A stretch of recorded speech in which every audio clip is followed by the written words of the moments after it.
our Provo Municipal Council meeting on this Tuesday, October 21st. It's 5:30 p.m. We're glad that you've joined us. We'll begin with a roll call, starting with Councilor Handley. George Handley. Catrice McKay. Becky Bogdan. Gary Garrett. Rachel Whipple. Councilors Christensen and Hoban are excused this evening as they're traveling. We acknowledge also Mayor Kafusi. Thank you for being with us. We'll begin with an opening prayer. Tonight's prayer will be offered by George Bills. Afterwards, Councilor Whipple will lead us in the Pledge of Allegiance.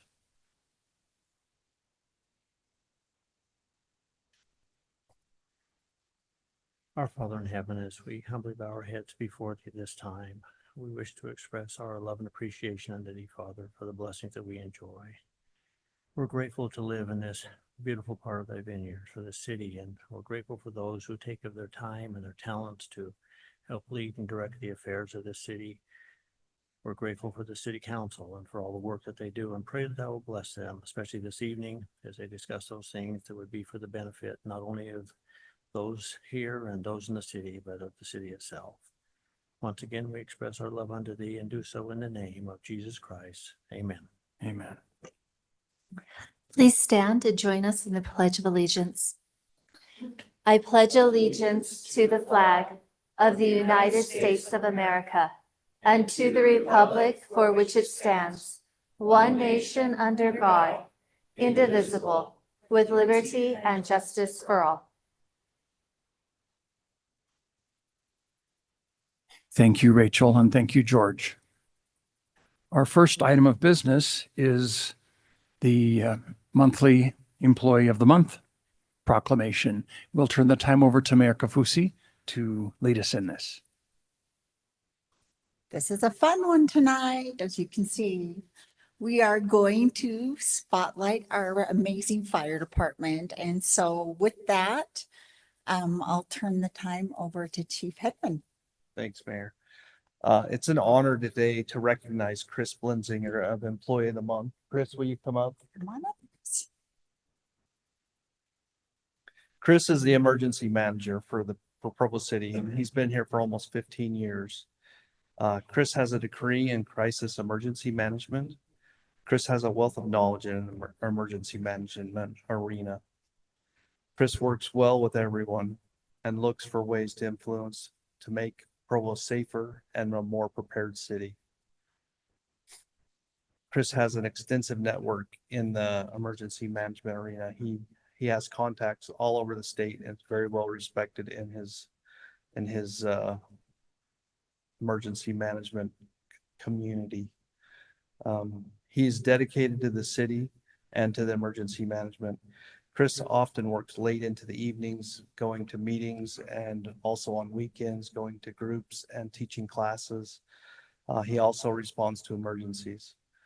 So if we have a fire in the middle of the night, Chris comes out and helps make sure that our affected citizens are taken care of and helps make sure we get the Red Cross there and gets them somewhere comfortable and safe until they can get back into the residence. Some of Chris's accomplishments this last, was it August, he applied for and put on a FEMA IEMC, which is Integrated Emergency Management course through the federal government.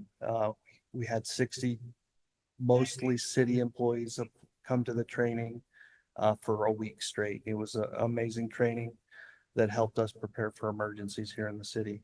He's also updated the emergency response plan, and he also this summer responded to the Willard Peak fire in Ogden and the Buckley fire in Provo as a liaison officer for his incident management team that he's a part of. Chris is an outstanding employee, and it's an honor to recognize him as the Employee of the Month this month.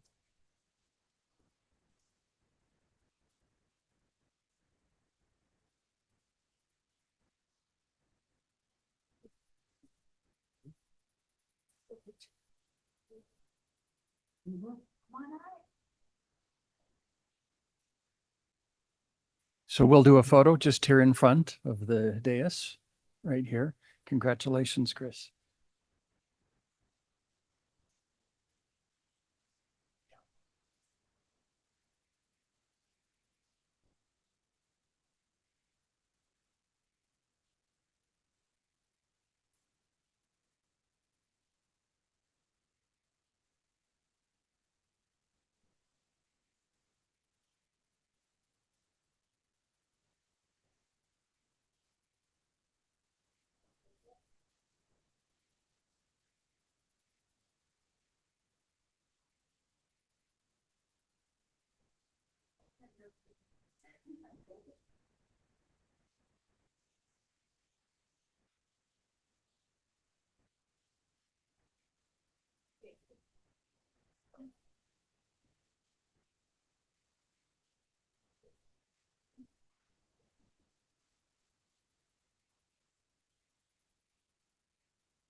As indicated on the screen, a required public hearing will be held for certain agenda items prior to council action.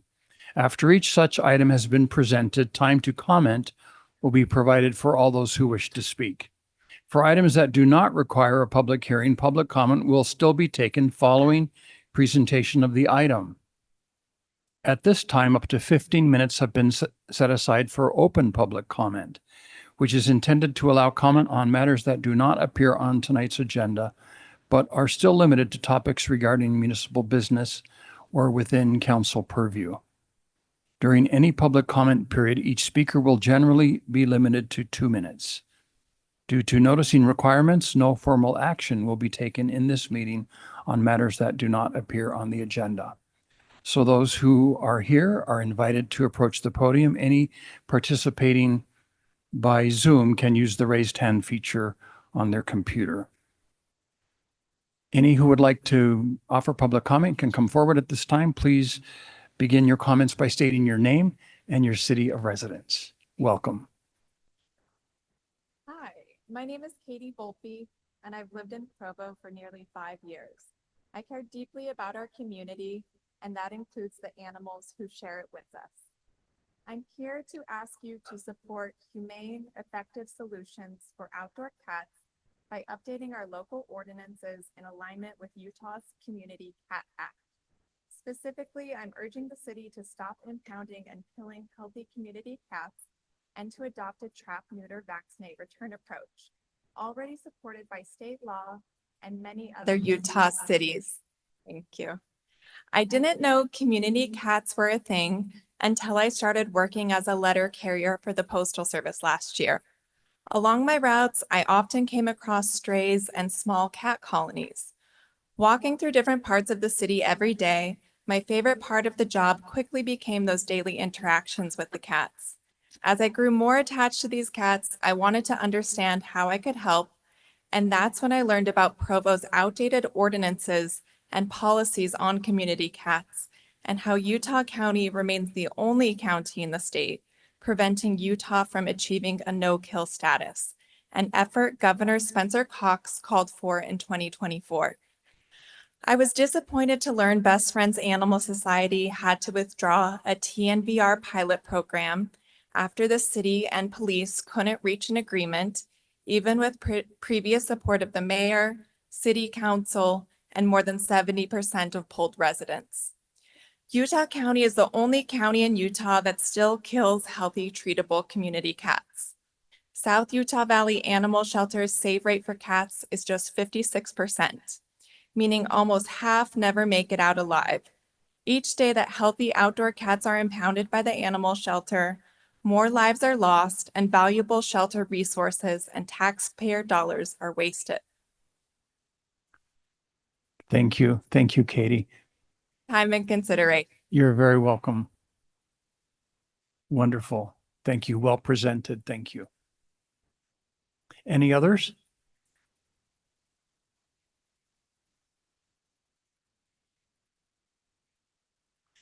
If not, we'll close public comment.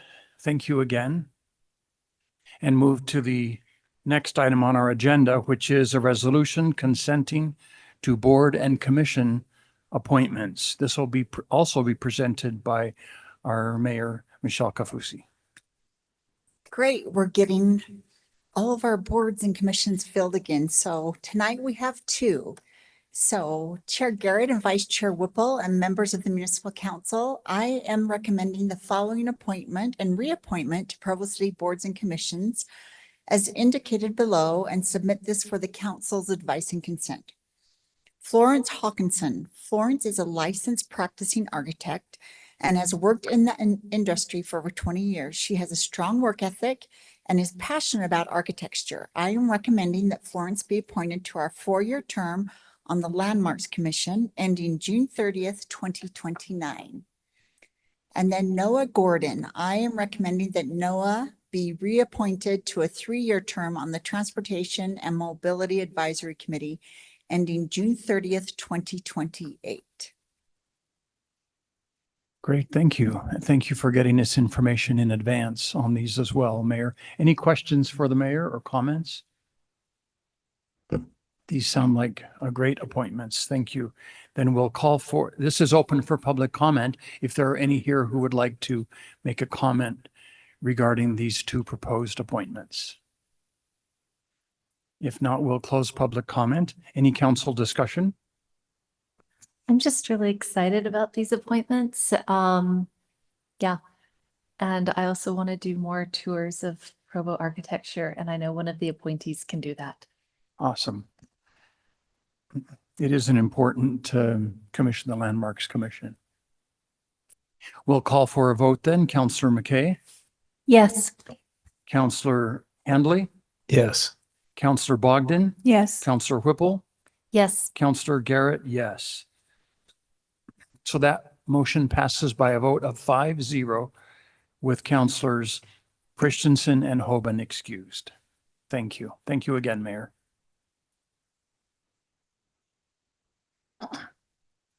Next, we have an implied motion on a resolution approving the petition to annex approximately 16.67 acres of property located at approximately 4505 North Canyon Road in the North Timpview neighborhood. This will be presented to us by City Planner Jessica Donachie. Welcome, Thank Jessica. you. Thank you. Yes, so this is a follow-up to the annexation petition for this area off Canyon Road. Back in August, you received the initial petition and passed a resolution to consider it for further voting. Today, you'll be voting to approve the ordinance. As you can see here, it's area 7 of our annexation policy. So we're just closing in, almost getting rid of this little island that we have left in the middle of the city. Next steps after this annexation, if it is certified and approved today, we will have this actually come in as our agricultural zone instead of our open space zone. That is because our annexation policy appendix to the general plan states that we can, it doesn't give an additional recommendation that this should come in as our open space. So this will come in as our agricultural zone as A140, which is the least dense agricultural zoning. While there has been no discussion of future development, if any property owners in this area would want to develop, they would still have to do the rezone process to something that would allow for further density. And that would go through and come back to you as well for further consideration. Are there any questions? Yes, Councillor McKay. How long does a annexation usually take for the person asking for it? It kind of depends on there's the pre-noticing requirements, and then that gets certified. The county has to do their noticing.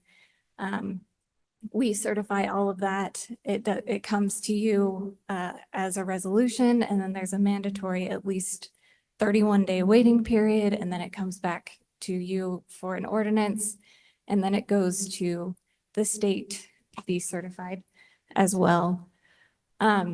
So it's kind of a lengthy process. Yeah. Is it like 2 months, 6 months, a year? Usually it's gonna fall somewhere in the 6-month category is what we try to keep it to, unless there's some weird factors. Yeah. Okay, thank you. Jessica, one part of the paperwork that you shared with us that jumped out at me was this portion of the staff report that says the annexation includes a portion of Foothill Drive. That I guess kind of caught me by surprise.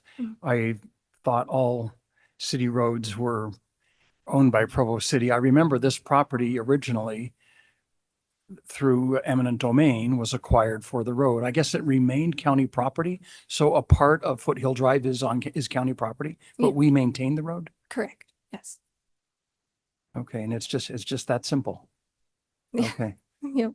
Will there be any other part of Foothill Drive that remains county property to No. the west or east? Okay. No. All of that is part of this annexation. Yes, we're bringing all of that in. Yeah. Everything Okay. else of Foothill Drive is Okay. already in the city. Okay. Any other comments or questions for Jessica? Thank you, Jessica. Thank you. If the applicant would care to make any comment, you're welcome to do so at this time.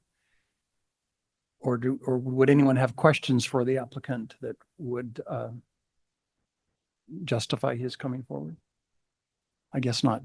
George, thank you.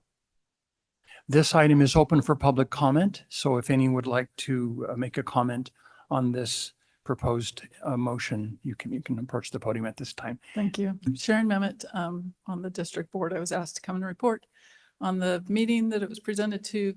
I appreciate Jessica clarifying the zone that it's coming in as, because that was really our main question. And we appreciate the process that if it wants to be more dense, they still get to go through the process. So thank you. Thank you, Sharon. Any other public comment? If not, we'll close public comment and bring the item back to council for discussion. Any questions or discussion, councilors?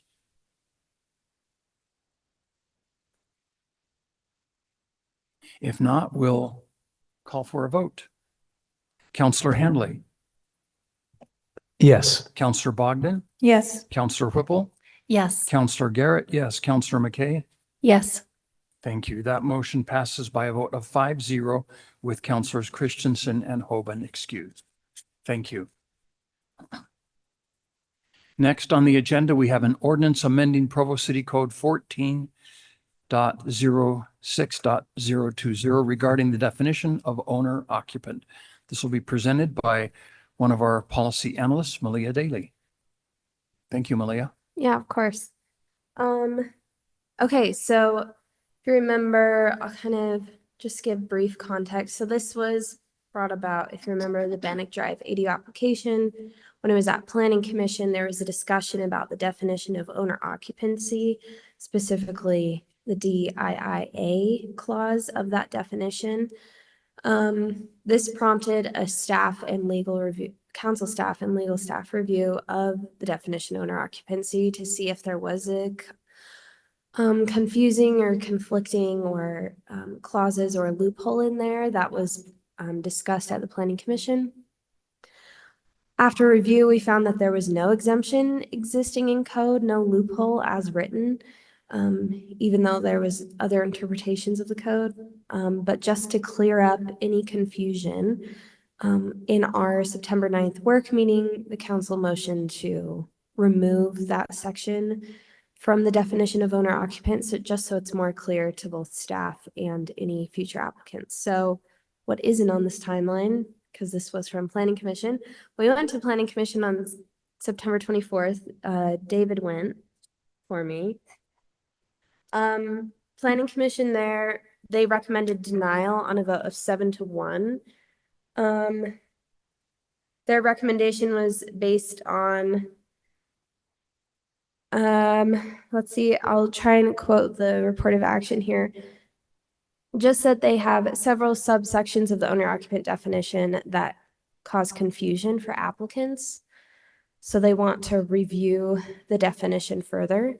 And then also, they said that housing affordability is an issue and any ADUs have effect on housing affordability, and the city should consider looking at the need to allow parents to help children financially when buying a house, which was this situation of this ADU. So, both of those considerations are there in the report of action. But as far as the definition of owner occupancy, I did talk to planning staff after planning commission, their take on kind of rewriting the definition. We are going through a zoning code rewrite right now, which includes all the definitions in chapter 14. So it's already on the docket to be rewritten and make sure there is no confusion. Also talked to legal staff, to our attorney about the interpretation and kind of confusion of the definition. And while it is confusing if you read clauses of the definition individually on their own, when taken as a whole, it all makes sense and it is sound. So now it is back to you for a final vote, and I'll bring up the amendment that we discussed in our work meeting a month ago. Counselor Henley? So I confess that this, I'm having a hard time understanding this and understanding what we were wanting and why the commission recommended against it. And also, well, so my question to you would be, is there an opinion on the part of the staff about whether or not striking this language creates, I mean, we intended to strike the language to make it less confusing. But I'm wondering if it makes it more difficult for situations like that couple, or if it just clears it up for them so that they know what they're dealing with. Yeah, great question. So that was something discussed at Planning Commission as well. This does not constitute a policy change by any means. So this is just clearing up. If you read the clauses all together, I and A itself is, it's clear why it's confusing, because it seems that it would provide a loophole for the tax documents. But if you read all the clauses together, it does not. But it is confusing. And so it was confusing both to city staff as we were reading it, and then also applicants. So we're just taking it out to try and simplify our code, which is what the zoning rewrite is also going to try and do when we revisit the definition altogether, is just trying to simplify it so that way it's easy and everyone can understand it. But this doesn't create a policy change. Planning Commission, I think their vote of denial, a lot of their reasons for denial were based on ADUs. One, I don't want to put words in their mouth, but one was based on ADUs kind of as a policy stance, that they see ADUs in the general plan. It calls out as ADUs as a viable way to increase housing and housing affordability in the city. I think as the Planning Commission referenced the general plan when they make recommendations, but they also just weren't comfortable with the definition because it is kind of wordy. So I guess that's what's confusing to me. You're saying there's no policy change. No. So that doesn't sound like that argument holds up. In your judgment, the staff judgment does not see No, this as a This is not substantive a policy change. According to legal, and that's who code enforcement goes Yeah. through, it is not a policy change. Okay. So, All right. Thank you. yep. So Malia, you said staff is in the process of doing a rewrite. Yes. What's the time difference that we're talking between our taking action now and seeing these kinds of issues cleared up in a rewrite? That's a good question that I didn't ask, but I can find that out and then we can, I can send out an email update. And if it is longer term than what the council would like, then we can look at revisiting this definition. But I will figure that out. I'm not sure what the timeline is. Other questions for Malia?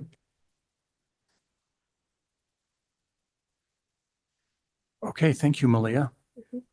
This item is open for public comment. If there are any here who would like to comment on this issue, you can approach the podium at this time.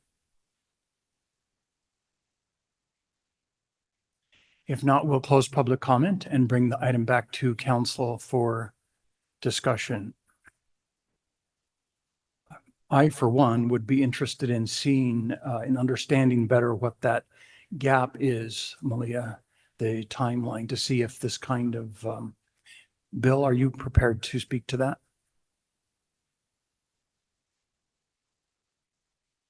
So Malia is referring to the new ordinance that we've been working on. We were hoping to bring that to you by the end of this year, but it's looking more like first quarter of next year. It's the whole comprehensive new zoning ordinance that she's referring to. Okay. Thank you, Bill. Any other comments or discussion? Thank you. Councilor Whipple. So I was supportive of bringing this back for us to look at it again because it was creating some confusion to have an exception whereby somebody could say, I'm an owner, but I'm not an owner occupant. Because it seemed that at one point in time, this code was written so that you could have multiple owners, and as long as an owner occupant was in it, you could have the ADU. And that's consistent with the language in 1430-030-4A, where it says an owner occupant, not all owner occupants. And so I think that's why this weird little way to define a not occupant owner existed. My understanding is that for several years, we've been interpreting the code to say that all owners must be occupants in order to get the ADU.